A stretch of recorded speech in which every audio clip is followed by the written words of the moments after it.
Kevin mentioned, I'm with the NHL. I'll apologize in advance. I'm based in the middle of Canada in a province called Saskatchewan, which most of you have probably never heard of. We don't have an NHL club, so it's not that well known. But by being there, I spent a lot of time on Zoom, and it's kind of funny because I remember being on Zoom for the first time, or Teams as most people in Europe use, and thinking this is so uncomfortable, you know, getting used to this and being on a screen and seeing everyone on video.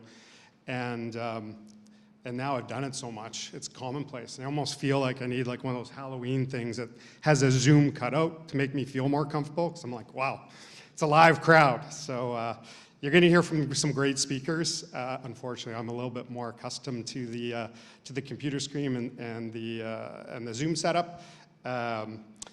But hopefully the message that I sent today lands with everyone here.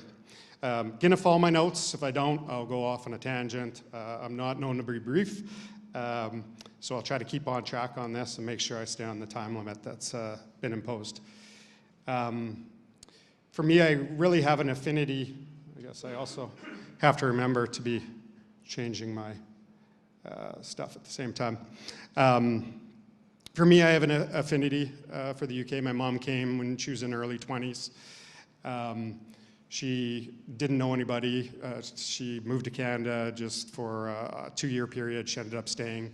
Her best friends to this day are from the hockey community, so I've seen the power of being involved in hockey, getting people from non-traditional backgrounds involved in hockey and the benefits that they receive. So I've seen that firsthand. My grandparents moved over when it became clearer that my mom wasn't returning home. And I remember one of my earliest hockey memories was my grandpa being at my game, and he was a Yorkshire farmer, and nobody could understand him. He had no idea what was happening. He'd just come, sit in a corner, and just scream. And my friends would always say, "Who's that old, weird guy?" So that's my grandpa. But it was a great memory of him, and like I said, I feel really connected here. So I was really excited when we had the opportunity to start the program here, and I'm really excited about the possibilities of growing the program here as well.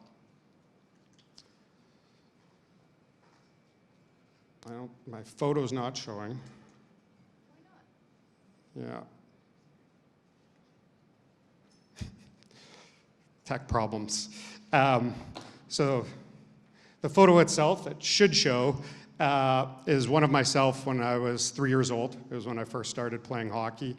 My mom said, well, I started skating when I was 2, and by the time, I started walking when I was 2, and about 2 weeks later I wanted to skate. And that was partly because of my brother, 2 older brothers who were playing at the same time. And it was something that I saw them doing and I wanted to do.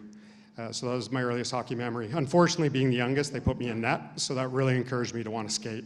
It really got the incentive. I was not one of those who wanted to play goalie, unlike Peter. I played till I was 16. Really thought that, you know, had an opportunity to go on with my hockey career, play junior hockey, hopefully play NCAA hockey was the goal that I had. Unfortunately, I got injured, had a heart injury, had to stop playing, which was difficult at that age to come to that realization. What it led me to is I wanted to stay involved in the sport, and it naturally led me into coaching, and that's where I pivoted to doing so. When I was 18, I was coaching 17-year-olds. I was a very young coach as part of it. But it was a great experience for me to be a part of and still be connected to the hockey world. But that's where my love of coaching comes from. I headed to school for finance. I had to make a decision. Did I want to stay in hockey? Had an opportunity to go on, do some coaching in junior, do some scouting. But ultimately, you've heard the saying, hired to be fired. Didn't think that was for me, so went into business, thought, you know, I'm done with coaching. Maybe one day I'll have kids and I'll get back into it, but for the time being, I'm going to move on. Stayed in business for a few years and then had an opportunity to work for Hockey Canada. This was 2006, coming out of the Olympics.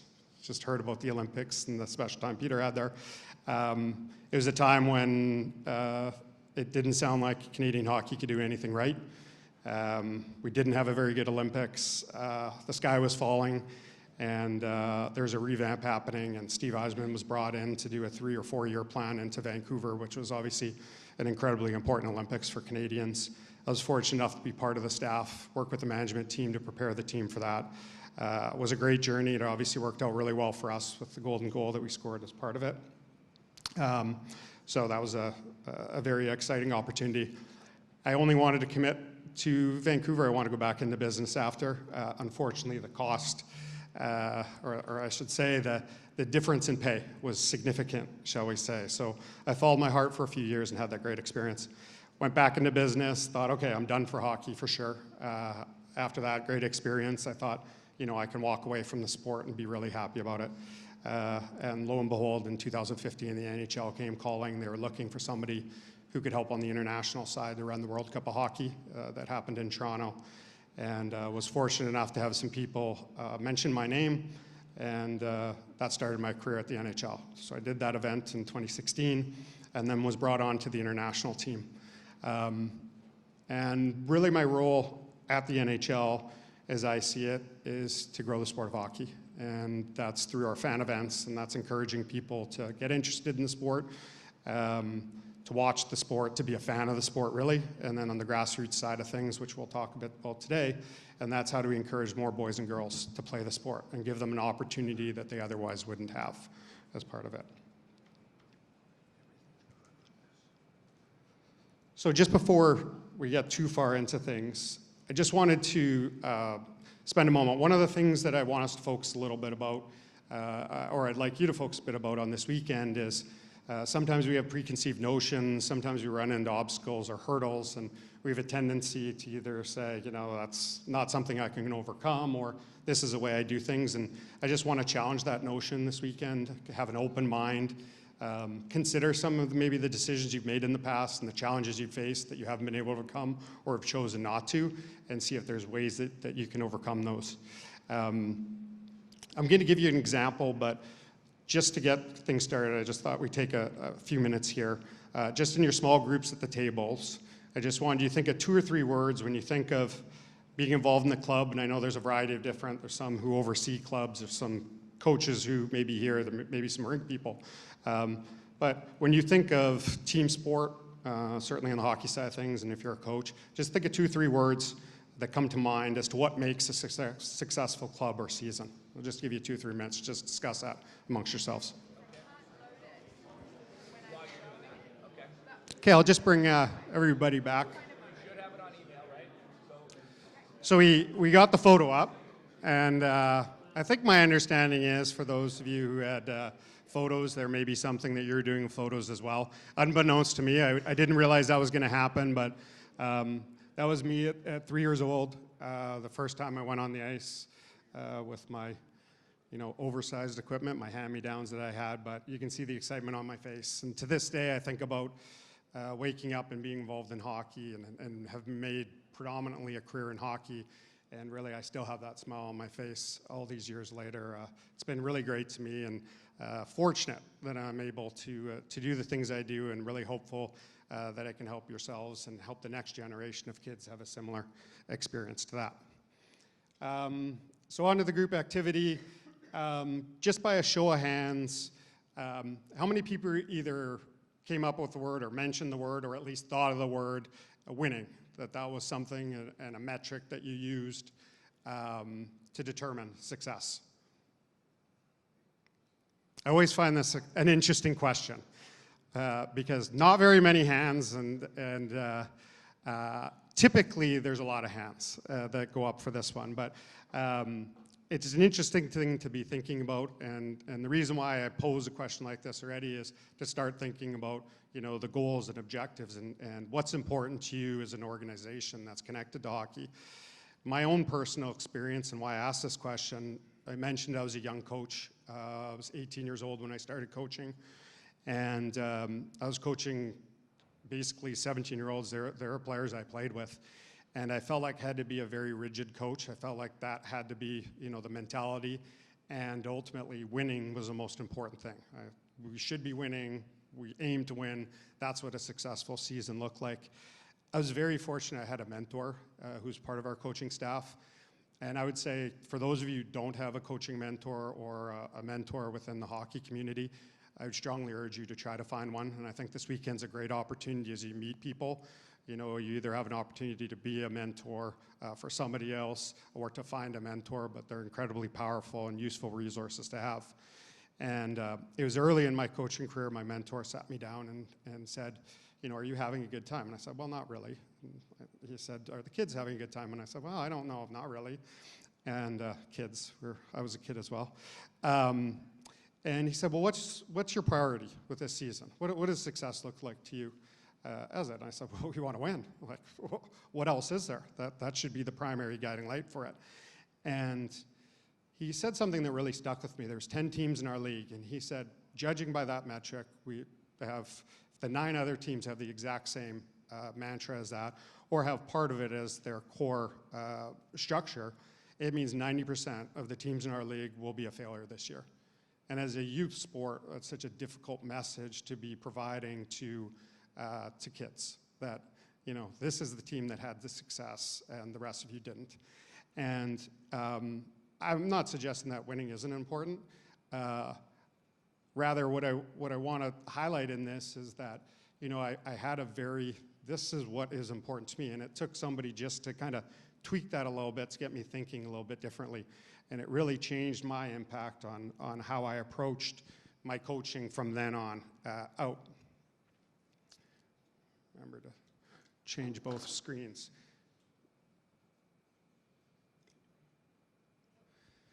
So these were kind of the things I decided to write down, kind of what was important to me. And again, these are my own things. I'm not preaching to you. I'm not suggesting these need to be yours.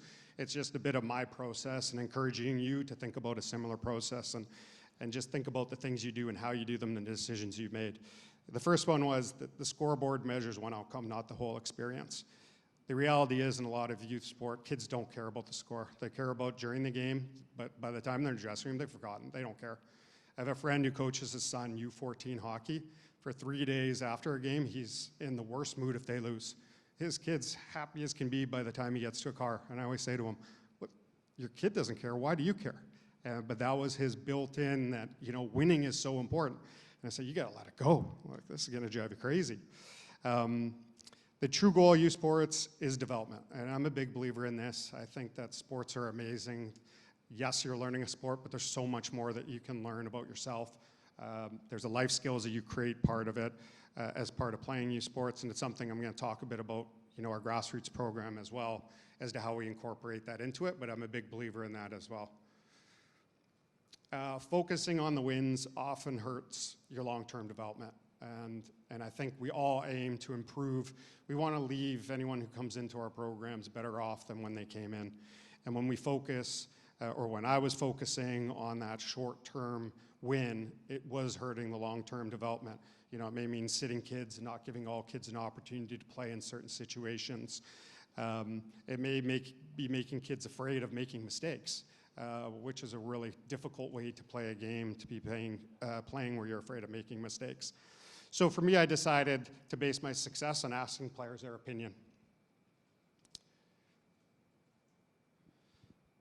That just seemed the most logical to me. And I coached older players. You know, again, they were 16, 17-year-old, relatively speaking, in the youth space. And what quickly became apparent over the 5 or 6 years that I coached was really it came down to 2 types of players. There were those who wanted to continue playing, and I was coaching in a U18 AA league. Wasn't the highest, but still a very high level. A lot of commitment from the players. So we had those who were disappointed. They got cut by a junior team or a AAA team. They kind of viewed their hockey career maybe over once they were finished playing and done high school. But they really had a desire to go on and to continue playing. And the second were those who knew their career was ending, that they were going to be done playing. They may join beer leagues, but they just wanted to have fun. And what that really did is allow me to sit back and say, okay, well, what's now important to me? So if that's no longer my guiding light, what is? And how do I help these kids based on what their goals are? And for the kids who wanted to keep playing, it was really on skill development. So sitting down with them, where do you think you are? Where do you want to get to? What type of player do you think you are? Working with them throughout the season to improve them, constructive feedback, positive reinforcement. And for the ones who just wanted to have fun, I wanted to make sure they stay engaged. Just by a show of hands, you know, for coaches or anyone who's been involved in coaches, who's ever asked their players after practice if they had fun? super important. And it's great to see a lot of you have done that. You know, it's not something that until this point I thought about doing. It's not something nobody ever did for me. Why can't practice be fun? You know, when I grew up, I remember going to practice being like, oh, I just want to play games. Practice can be fun too. You know, we can make it fun. We want kids to really enjoy themselves. And whether it's a grassroots program and they're playing for the first time, whether it's going on ice for a practice or a game, we want them leaving the rink being like, I can't wait to get back again. And often, you know, kids go to practice and it's just, they're standing around, they're listening to Coach Yak, they're just not having a good time. And, you know, I think that's something I'd really challenge you to often ask your kids if they did have a good time at practice. The funny thing that I ended up seeing was, obviously the kids who wanted to improve, by helping them, they did improve. They got better by the end of the year. And the kids who wanted to have fun and creating that fun environment, they became more committed. They were more engaged with the team. You know, they wanted the team to do better. They liked to be around. They wanted to be at practice. They were having a good time. And through the course of both those things, even though winning wasn't the most important thing anymore to me, the guiding light, quite often we did win. And it was very, you know, interesting to see the culmination of that and how, you know, doing things the right way often gets you to where you want to go. But it just changes that mindset, changes that focus a little bit to get there. So again, that's just a little bit, you know, about me. And like I said, I'd encourage you as you think about the programs that you're involved with to challenge some of the things that you do. And is there a better way to do it? And can I think about, you know, getting a bit better in any ways?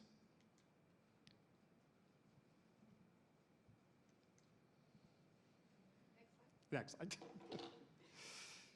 slide. So I will start to get into the, because I'm sure you're saying, aren't you supposed to be talking about grassroots? Yes, so I will get into the grassroots.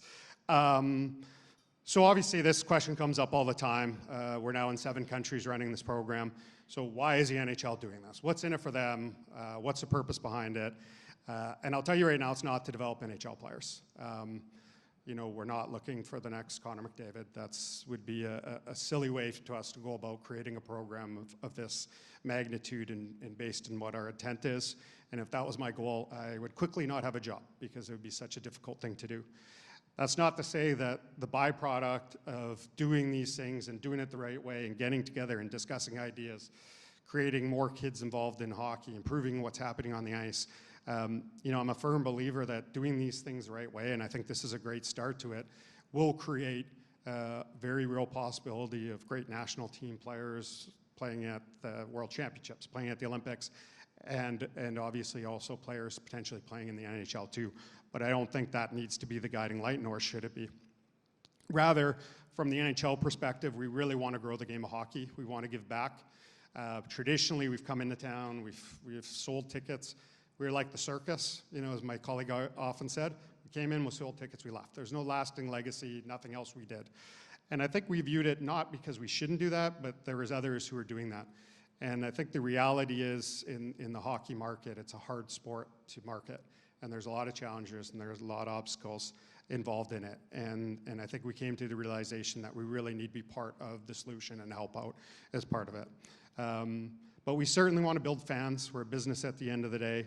And we view going into non-traditional markets. We're obviously very prevalent in Sweden and Finland and the Czech Republic and Germany.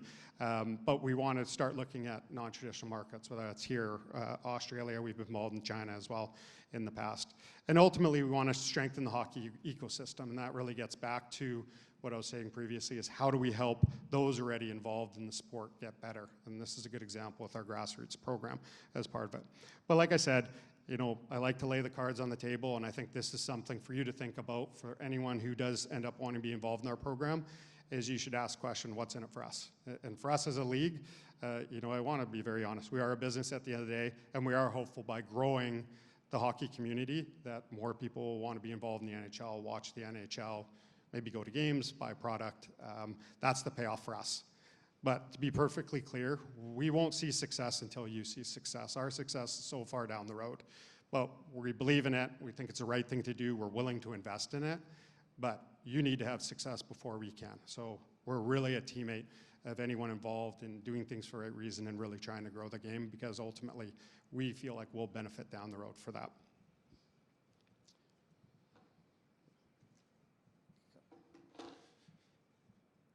So what is NHL Street Hockey? I'd love to say that, here's a neat little bow and here's exactly how I explain the program, and it would make my life a lot easier if I could do that, and if I had chosen to do that. The reality is, when I created the program, I created it with the intent that I'm a kid you saw in that photo from the middle of Canada who grew up on a rink in his backyard that he could access anytime he wanted, had all the ice I could ever dream of. I don't know the challenges that a lot of the countries are going to face that we're going to bring this program into. So I'm going to create a program that I think makes sense to me. I'm going to create a program with a lot of the elements I think make sense based on my experiences and based on my knowledge of international hockey. But ultimately, to make this program successful when we implement it into a country, is we want to be able to adapt it. We want to hear from the markets. We want to see what works. What are your challenges? How do we improve what we're doing? What makes sense? What doesn't make sense? And like I say, it would be easy to just say, this is what our program is. You either accept it or you don't. I don't think that's the right way to go about it. I truly think this needs to be a collaborative program. So it's a work in progress. That's what it ultimately ends up being. So when people say, how do you describe your program in one word? I say flexible. I really want people to run this program. And so if that means we have to make tweaks, we have to make edits based on your situation, your resources, the amount of time you have to designate to this program, what's important to you, we want to be able to do that. And I say we collectively as, the NHL who's involved in this, and obviously the foundation as well, who's heavily involved in this as well. It's a joint cooperation between the two of us.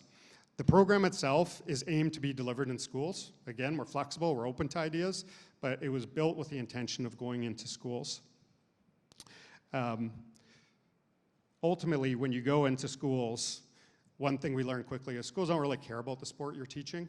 So we really wanted to have more than we're teaching kids hockey, because they're like, so, it could be any other sport. We wanted to have more messaging about it, and we felt like there's more value that we could provide as part of that.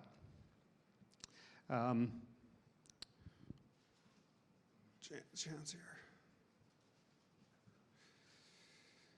So I've touched on some of these things. What we really want this program to be messaged about is teaching life skills for kids. Clearly they're learning hockey. It's a hockey program, but they're also learning life skills. I think that's important for parents to know, for the schools to know. That's what they're mandated with. Make better students, make better citizens, and that's what we're trying to teach through this program. We want the kids to learn about healthy, active lifestyles and the importance of doing it. Growing up, you couldn't go down a street in my town without kids playing hockey on the streets, having them pull the nets away. You never see it anymore. With the advancement of technology, I don't have to tell anyone who has kids in this room how much they're attached to those phones and devices and everything. Let's get kids back to the experience of playing outside, playing with their friends, giving them that opportunity through team sport, and develop transferable sporting skills. I think that's something that concerns me a lot in the youth sport space. I see it a lot in Canada, especially in the hockey, where I say we're trying to create professionals out of 8-year-olds. 12 months out of the year, they're playing all the time, can't play other sports, and I think that's such a shame. The top athletes in the world are great at a multitude of sports, and you clearly do have to pick at some point along the way. It's not at 7 or 8 in my mind. Let kids play what they want to, and by playing multiple sports, you're working on your skills in different ways. And I think this is actually a valuable opportunity here in the UK when you look at it, football is obviously one of the premier sports. So using that as an example, you're going to have families who say, my kid plays football. That's what they play. You want your kid to get better at football, put them in this type of a program, because they're going to be working on hand-eye in a different way. They're going to be working stick handling, which will correlate to dribbling the ball. So you want to get them better. You want to get them more of an edge. Think about putting them into another sport, because that's how they're going to develop their skill in a lot more advanced way. Clearly, as a hockey community here, we have a side benefit to that. We get these kids into the program, giving it a try. If they're a pretty good football player, but they're really excelling in hockey, what are the chances they're going to want to stay in it? Pretty good. Kids like to do what they're good at. So it's a really good opportunity, I think, as part of the messaging about this program. But I am a firm believer, let kids play a multitude of things. Let them experiment with different sports. They're going to be better athletes and ultimately better at the sport that you want them to be the best in, as long as you're doing your job as part of that.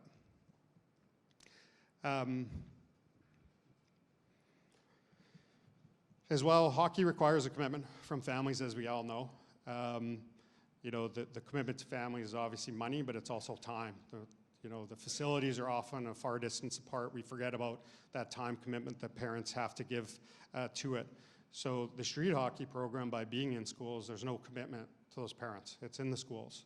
You know, they don't have to think, okay, I have to spend how much money on equipment. I don't know anything about the sport. My kid often loses interest in things. Like, not for me. You know, we remove all that. We remove that worry from the parents as to those concerns. And what ends up happening is kids start going home and saying, you know, I love the sport. And obviously the more the school's running the program, the more the parents are hearing about it, the more likely they are then to give the sport a chance. So I'm a lot more likely, and we've seen this in other countries, the success that has as part of it. And ultimately, we run this program globally, as I mentioned. We're still really at the infancy of this program, to be perfectly honest. We have a couple years in multiple places. Finland's probably our most predominant country right now. We'll be close to 10,000 students who were just in the program this past year. Really scratching the surface there as to what we can do and the growth of that program that we've been doing. But what that means is through the global program, we learn lessons. And some of the lessons will correlate to what we can use here in the UK to improve the program, and some may not. But you have access to best practices for consideration. I think that's been a useful tool that we found in other countries and something we'd look to bring here.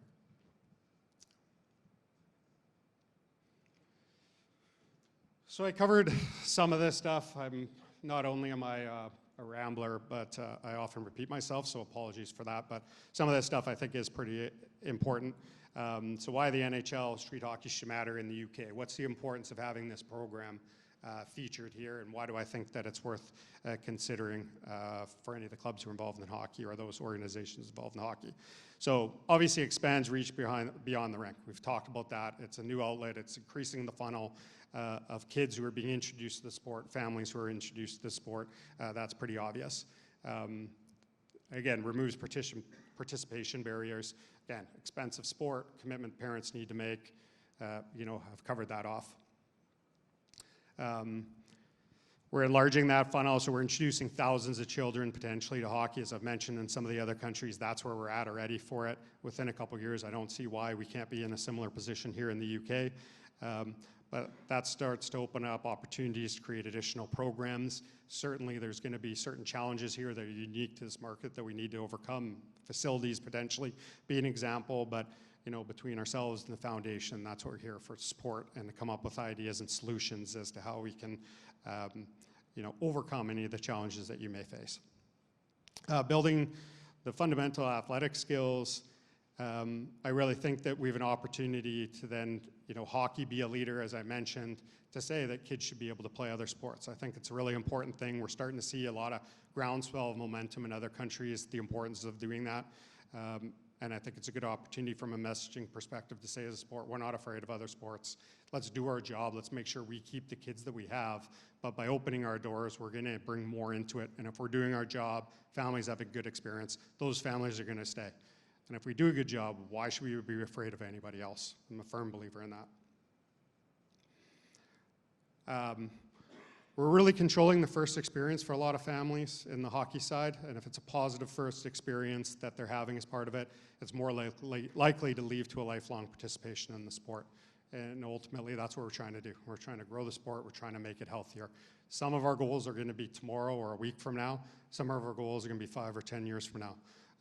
But if we can leave it in a better position for the next generation, I think it's part of what we should aim to do in it. And I think this program does allow us that opportunity to give that first experience, to get more families interested and engaged with the sport, and hopefully to start that lifelong commitment to the sport as well. And ultimately, to grow the game and support the long-term game, we obviously need players, we need fans, we need officials, we need coaches, we need volunteers, that entire infrastructure. And again, some of the kids who go through our program may never want to play ice hockey, but they may watch it. Maybe they have kids and they want their kids to play because of the experience they had as part of it. You never really know the impact that you're going to have, and there's such a varied impact that we can have on the game and on individuals. But there's a lot of different factors beside players and officials of who we can impact. So ultimately what I'd say is, you know, why this matters. obviously those bullets up there are key to it, but you know, with limited ice access, which is the reality of what we're dealing with here in the UK, you know, the sustainable growth of hockey really has to start off ice. And that's, you know, if I had to sum it up in one bullet, that's what it would be, is that's the best opportunity to get more people engaged, more people educated, create more fans, more players as part of it. So the program itself, as I said, I'd love to have a neat bow, and this is exactly what our program is, and to give it to everybody, but the reality is I don't feel that's the best way that it's structured, but I do want to give you kind of a brief overview of what the program looks, so you have some vision of it. The program itself is 6 lessons that we've developed. Each lesson has between 4 to 6 drills in it. As a collective organization between us and the foundation, we provide the equipment completely free. You get all the materials, the curriculum materials as part of it. There's nothing you have to create. You get your booklet, it has everything in it. You can run the program, you get the equipment, there's no cost associated as part of that. I will mention that in the base program, we don't use goalies. One of the things we found early on in the program was to get it really adopted into school. One of the challenges was some concerns schools had on playing games, and just felt like that's not core to what we're trying to do. Really, we're trying to give a base introduction, get kids comfortable with hockey skills, learn some hockey skills. The games and everything can come later on. We really want them to understand the sport, get familiar with it. How do you hold a stick properly? You know, we don't make assumptions that any of these kids have ever played it before. Are you left? Are you right? We start with the basics right from the start of it. And with no games means no goalies. Again, we really want to emphasize healthy, active lifestyles, and having a kid stand in a net. Not only is there potential danger if kids aren't as familiar using sticks, but it means you're standing around a lot. And that's not any ill will to the goalies out there, which is an incredibly difficult and challenging and draining job. But in this type of program, obviously, wouldn't be very active, shall we say. So that's really what we focus on with the base of the program. And you would have, as I mentioned before, access to support from the foundation. I think one of the most exciting things that I find with this program is access to the network that you know, you've been meeting some of the staff from the IHOC Foundation. I'll be very honest, this is the most support our program has started with in any other country. And I think that's outstanding to have the amount of resources that you have to tap into, to have discussions about as to how they can support, what could be possible within your club is a great starting point for you. And you know, for those of you who are going to be interested and curious about the program, I'd urge you to really take advantage of that, because it's fantastic and it's certainly not available in other more established hockey countries.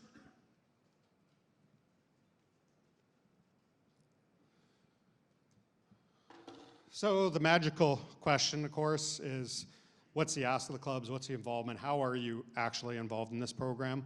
The very first thing that really comes to mind with this program and the success we've seen elsewhere is it becomes almost a question back to clubs when they say, well, should I be involved? And it's like, should you be involved? And by that I mean identifying goals that are important to your club. It's really hard to answer if you're a good fit for the program if you don't know what you're trying to achieve as a program. You need to have measurables. You have to understand what's important to you. And you need to then think about how best you're going to achieve those. That's where we can work together once you know where you're trying to go. And a lot of you probably have some idea as to what those are, but it's really important to have identifiable goals because ultimately that's what tells you if there's value in being involved in the program or not. Otherwise, there's no measurement for you to have. There's no way for you to know whether it's beneficial for you to spend the time and resources to be involved.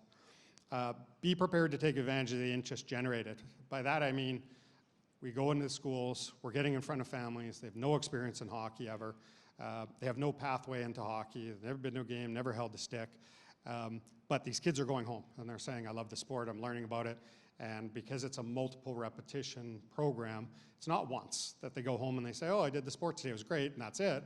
You know, multiple times. Like I said, it's a base 6 lessons that we start with.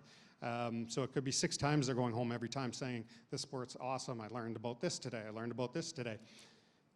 When that program ends, if you have nothing to connect that family into, if you don't have a program of some type, you've lost that interest. And as you know with kids, if you lose that interest, it's going to be gone. It's not going to stay there for months and waiting for something to connect to. You need to be prepared for it. You need to be ready for the interest. You need to be prepared to have something. You know, I call it the ladder.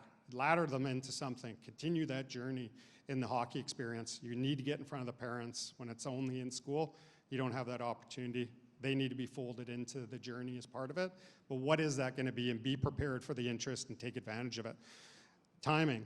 There's no need to recreate what you're doing. If you have programs, learn to skate, learn to play programs, you want to be running this type of a program in advance of those, so that it's basically creating that funnel for an existing program that you need to fill anyway. You know, you don't want to be running this program and 4 months later you're doing a learn to skate.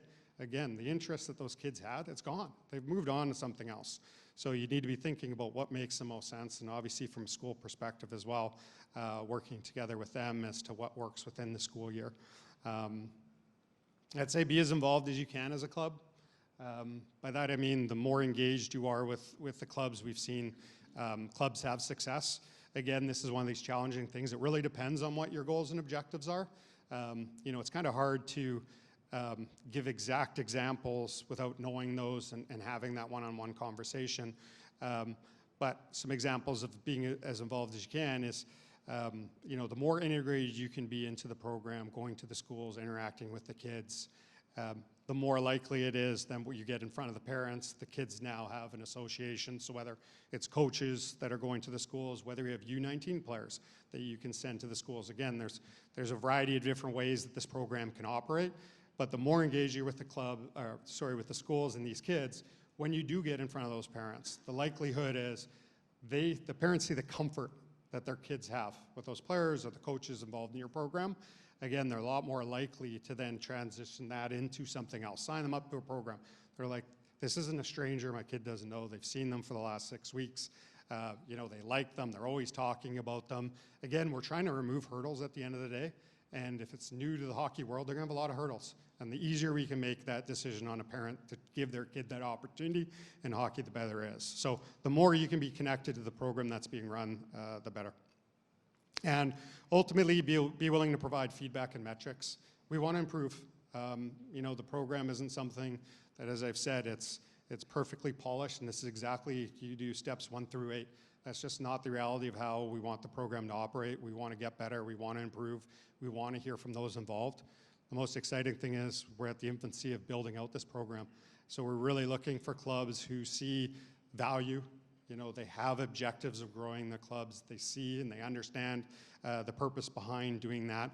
And they're really willing to be involved in something that we really want to grow and improve and make better.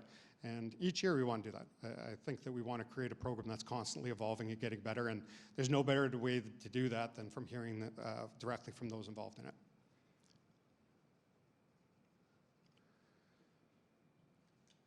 Okay, so just another quick group activity here, because you've heard me ramble for long enough. So I know there's a high-level overview of the program. You probably have lots of questions about the program, but again, just make the assumption this isn't about coming up with obstacles. Make the assumption that you as your club are able to go in the school, support that program, get these kids engaged with the program. What would you have as a club? What are achievable goals, a measurable goal that you'd have?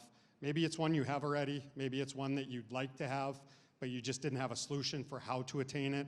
But just thinking about a school-based program, the one I described, if you can just discuss amongst your group, what is a measurable goal that you have and share it with each other? And then, as I said, the important thing with this program is how are you going to attain that goal? So it's easy to say we want to get more kids in our program. But again, it's not just going to happen because you run the program ends. You need to have something planned to invite those families out to then discuss whatever that opportunity is or get them onto the ice. So that's the second piece of this. So a measurable goal that you'd like to get out of a program like this, but then how you would achieve that goal. What's something you'd do at the program completion to be able to do so. So we'll give you a few minutes just to discuss that.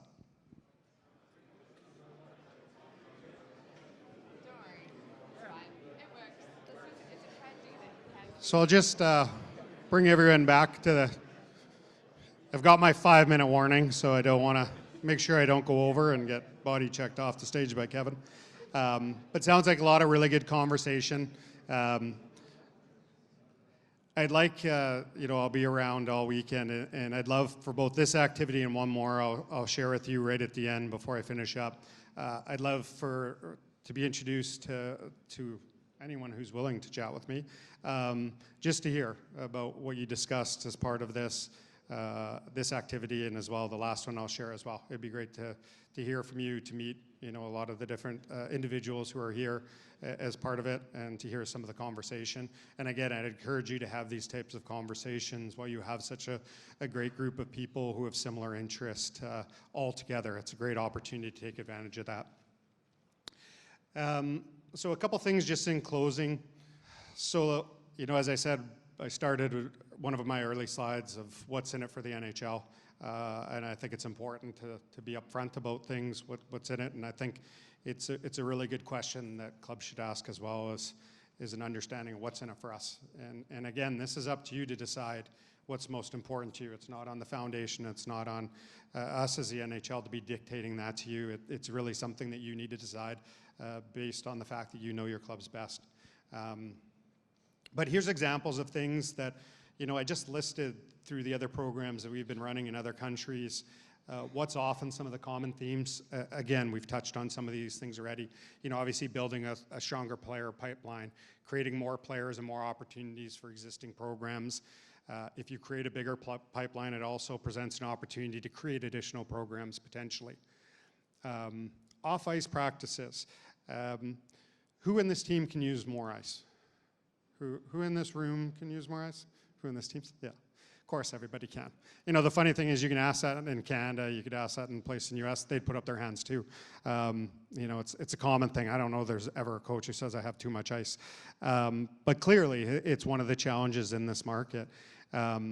So who in this room engages in off-ice practices? So that's taking your existing hockey club, going to a gym, going to a parking lot, something. You're practicing hockey, don't get me wrong, it's just not on the ice. Yeah, so a lot less than those who, mentioned about needing more ice. And this is an area that I think is a great opportunity in general as the hockey community is using off-ice. Often there's a preconception that's not ice hockey. If you talk to, I'll use the NHL as an example because that's where I come from. If you talk to NHL players, they practice more off-ice than they ever did on ice. So it's a difficult conversation to tell them that's not hockey. Clearly it's hockey, and it's a great tool for you to be able to use to improve, to give more value to your families. It's a lot easier on parents. You're not driving away to all these rinks. So, I'd encourage you as you get more accustomed to an off-ice program like this, there's additional values you can layer into your club that may not be tied to grassroots, they're tied to your existing club. But again, these are the opportunities that come about by having conversations, by discussing ideas, by thinking about things outside the box. New entry-level program. One of the unique things I've learned, and I'm going to learn a lot about UK, and that'll help me understand better the challenges and maybe some solutions, was the unique relationship with some of the rinks who actually run some of the programs in advance prior to going to some clubs. So maybe there's an opportunity through this type of a program that you start kids in a street hockey program before they even go onto the ice. The chances I shouldn't say the chances, the benefits of doing that is, often you get kids onto a learn to skate or even a learn to play program. They do it for a bit. They don't want to do it any longer. Now you have spaces you're not using because kids are dropping out as part of it. The likelihood if you give a kid an opportunity to learn the sport before they go on the ice, chances are they're going to want to stick with it more. They have the experience. They've learned the skills. They've learned to play it. They get excited about it. That's a lot different than a kid going on the ice for the first time when they've never had a hockey experience before. So maybe there's an opportunity through this program to create something that's off ice prior to the end of the on ice. And if you're a club, maybe that's a great way to better the relationship with the ice rinks. We'll run this part of it. We're creating a funnel of kids. We'll work with you on these programs to help you with the programs you run. You help us then with the programs that we're running. And again, we're trying to make that hockey ecosystem better. Additional revenue streams. We've had clubs who've created their own street hockey programs. We don't have enough ice. Could we create just street hockey teams? We think that that'd be a great tool. We can analyze the teams, we can see kids who are excelling, we can get those kids on the ice and almost use it as a screening process to be able to attract talent, to be able to identify who should we focus on and prioritize based on the fact that we do have limited ice available to us, and it's a nice way to create some additional revenue as a club as well as part of it. Expand your club's community presence. Again, we're doing more than teaching hockey. We're trying to make better citizens. We're trying to make healthier kids as part of it. There's no reason why you shouldn't be messaging that as an important part of what your club is doing as part of your job in the community and making the community better. The ready-made resources, you get the program. You don't have to create it yourself. You have the whole program that's available to you. And the final one, the iHuck Foundation staff support. I've mentioned that. I think that's amazing what they're doing. Fantastic. I'm probably right up against my window, Kevin, looking at him. Yeah.